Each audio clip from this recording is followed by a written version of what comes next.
भारत ने 2070 तक अपने उत्सर्जन को शून्य तक कम करने का वादा किया।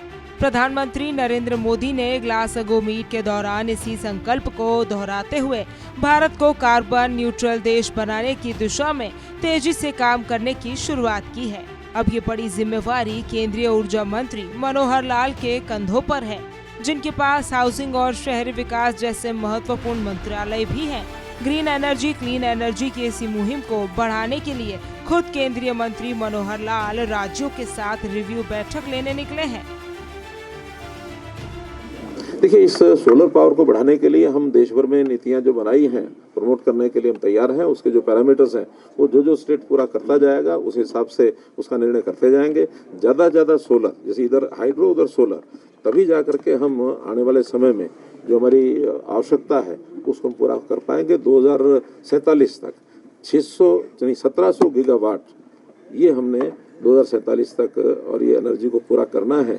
तो उसमें अब थर्मल जो है वो इतने ज़्यादा नहीं लगेंगे जितने सोलर और हाइड्रो के लिए हम आगे बढ़ाएंगे। और कुछ मतभेद हैं, वो खास करके पंजाब के साथ वो विषय ज़्यादा है।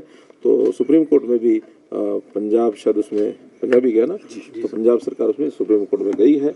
हमको तो एक उसमें एफिडेविट देना और हम उसमें जो भी पंजाब रीऑर्गेनाइजेशन एक्ट 1966 का था उसके अनुसार कोई मतभेद है उसका अध्ययन करेंगे और अध्ययन करने के बाद जो भी उसमें न्यायपूर्वक होगा, जो ठीक बात होगी, वही केंद्र सरकार का हमारा व्यू पॉइंट रहेगा। हम किसी को अलग से फेवर करने के विषय में नहीं है। हम तो जो चीज़ें as per act as per laws वो जो होगा उसके अनुसार हम। उधर इस बैठक के बाद केंद्रीय मंत्री ने हिमाचल के बीबीएमबी शानन और विद्युत परियोजनाओं में रॉयल्टी जैसे कई ज्वलंत और पेंडिंग इशू को सुलझाने की दिशा में कदम बढ़ाया।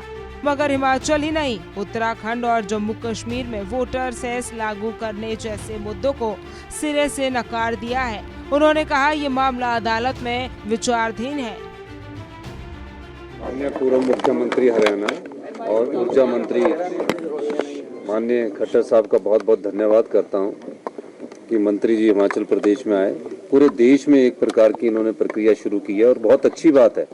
इस प्रक्रिया के माध्यम से हमें खुला टाइम मिल जाता है और उनसे चर्चा करने के विषय जो होते हैं उन पर खुलकर चर्चा भी होती है और हमको प्रेजेंट करने का भी मौका मिलता है। आज बड़ी सौहार्दपूर्ण वातावरण में बातचीत हुई, विषयों को समझा गया। हमारे ऊर्जा के क्षेत्र में 2-3 इश्यूज थे।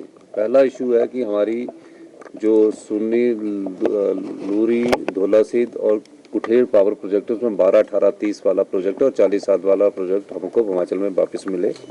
पॉलिसी नेशंस के लिए होते, लेकिन उसमें गंभीरतापूर्ण विचार करके कहा गया कि हम सब बिंदुओं पर विचार करेंगे इस पॉलिसी के बारे में और 15 जनवरी तक कोई ना कोई इसमें फैसला लेने की बात की गई है और ये मैटर अभी कोर्ट में भी है। केंद्रीय मंत्री मनोहर लाल शिमला पहुंचे थे। हिमाचल के साथ अपने मंत्रालयों से जुड़ी रेगुलर रिव्यू बैठक ली। केंद्रीय मंत्री मनोहर लाल ने ये भी कहा कि 2047 तक 1700 गीगावाट ग्रीन एनर्जी को पूरा करने के लिए सोलर एनर्जी को भी बढ़ावा दिया जा रहा है। इसे लेकर हिमाचल के मिलने वाले प्रस्तावों को भी शामिल किया जा सकेगा। शिमला से अरुण उनियाल की रिपोर्ट, सूर्या समाचार।